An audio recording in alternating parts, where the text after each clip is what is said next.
ಒಂದು ಕಡೆ ದೇಶದ ಪ್ರಧಾನಿಯಾಗಿ ಮೂರನೇ ಬಾರಿಗೆ ಇಂದು ನರೇಂದ್ರ ಮೋದಿ ಪ್ರಮಾಣ ವಚನ ಸ್ವೀಕರಿಸಲಿದ್ದಾರೆ. ಮತ್ತೊಂದು ಕಡೆ ಎನ್ಡಿಎ ಕೂಟದಲ್ಲಿ ಮಂತ್ರಿಗಿರಿ ಸ್ಥಾನಕ್ಕೆ ಪೈಪೋಟಿ ಹೆಚ್ಚಾಗಿದೆ.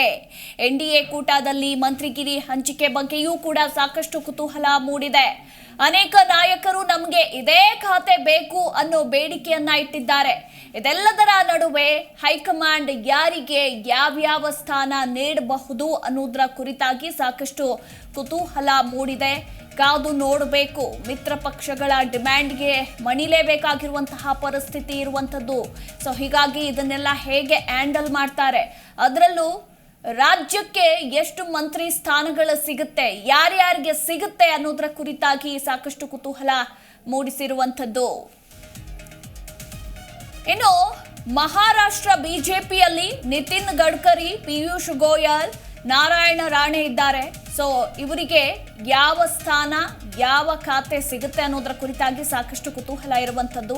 ಶಿವಸೇನೆ ಶಿಂದೆ ಬಣದಲ್ಲೂ ಕೂಡ ಸಂದೀಪನ್ ಬುಮ್ರೆ, ಪ್ರತಾಪ್ ರಾವ್ ಜಾಧವ್ಗೆ ಸಿಗಬಹುದು ಅಂತ ಹೇಳಲಾಗ್ತಾ ಇದೆ. ಬಟ್ ಯಾವ ಖಾತೆ ಅನ್ನೋದರ ಕುರಿತಾಗಿ ಕಾದು ನೋಡಬೇಕು. ಮತ್ತೊಂದು ಕಡೆ ಎನ್ಸಿಪಿ ಅಜಿತ್ ಪವಾರ್ ಬಣದಲ್ಲಿ ಪ್ರಫುಲ್ ಪಟೇಲ್ ಅಥವಾ ಸುನಿಲ್ ತಟ್ಕರೆಗೆ ಸಿಗುವಂತಹ ಸಾಧ್ಯತೆ ಇದೆ.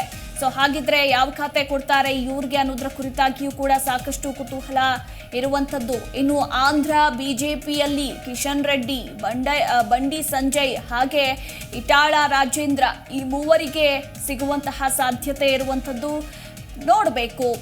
ಆಂಧ್ರ ಪ್ರದೇಶ ಬಿಜೆಪಿಯಲ್ಲಿ doctor K Laxman, D K Aruna ಇದ್ದಾರೆ. ಸೊ ಹೀಗಾಗಿ ಇವರಿಗೆ ಯಾವ ಖಾತೆ ಸಿಗಬಹುದು ಅನ್ನೋದರ ಕುರಿತಾಗಿ ಸಾಕಷ್ಟು ಕುತೂಹಲ ಕೂಡ ಇರುವಂಥದ್ದು. ಟಿಡಿಪಿಯಲ್ಲಿ ಅತಿ ಹೆಚ್ಚು ಆಕಾಂಕ್ಷಿಗಳೇ ಇದ್ದಾರೆ.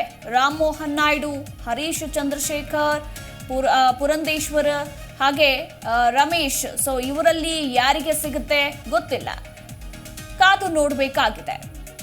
ಇನ್ನು ಮತ್ತೊಂದು ಕಡೆ ಜನಸೇನಾ ಪಕ್ಷದಿಂದ ಬಾಲಶೌರಿ, ಕೇರಳದ ಬಿಜೆಪಿ ಸುರೇಶ್ ಗೋಪಿ, ವಿ ಮುರಳೀಧರನ್ ಇವರಿಗೆ ಯಾವ ಖಾತೆ ಸಿಗುತ್ತೆ ಎನ್ಡಿಎ ಕೂಟದಲ್ಲಿ ಅನ್ನೋದರ ಕುರಿತಾಗಿ ಕಾದು ನೋಡಬೇಕು. ಇನ್ನು ತಮಿಳುನಾಡು ಬಿಜೆಪಿಯಲ್ಲಿ ಎಲ್ ಮೋರ್ಗಾನ್, ಕೆ ಅಣ್ಣಾಮಲೈ ಇವರಿಗೆ ಯಾವ ಖಾತೆ ಸಿಗಬಹುದು ಅನ್ನೋದರ ಕುರಿತಾಗಿಯೂ ಕೂಡ ಸಾಕಷ್ಟು ಕುತೂಹಲ ಮೂಡಿಸಿದೆ. ಕರ್ನಾಟಕ ಜೆಡಿಎಸ್ನ ಸಂಸದರಾದ ಎಚ್ ಡಿ ಕುಮಾರಸ್ವಾಮಿಗೆ ಒಂದು ಸ್ಥಾನ ಫಿಕ್ಸ್ ಅಂತ ಹೇಳಲಾಗ್ತಾ ಇರುವಂಥದ್ದು.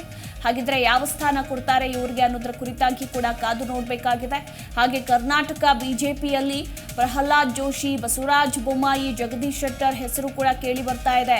ಹಾಗೆ Shobha Karandlaje, doctor C N Manjunath ರವರ ಹೆಸರು ಕೂಡ ಕೇಳಿ ಬಂದಿರುವಂಥದ್ದು. ಇವರ ಪೈಕಿ ಯಾರಿಗೆ ಯಾವ ಖಾತೆ ಸಿಗುತ್ತೆ ಅನ್ನೋದರ ಕುರಿತಾಗಿ ಸಾಕಷ್ಟು ಕುತೂಹಲ ಮೂಡಿಸಿದೆ.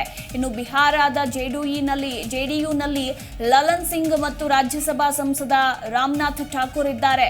ಸೊ ಇವರಿಬ್ಬರ ಪೈಕಿ ಯಾವ ಖಾತೆ ಸಿಗುತ್ತೆ ಕೇಂದ್ರದಲ್ಲಿ, ಮೋದಿ ಸಂಪುಟದಲ್ಲಿ ಅನ್ನೋದರ ಕುರಿತಾಗಿ ಸಾಕಷ್ಟು ಕುತೂಹಲ ಮೂಡಿಸಿರುವಂಥದ್ದು ಈ ಮಂತ್ರಿಗಿರಿ ಹಂಚಿಕೆ ಬಗ್ಗೆ.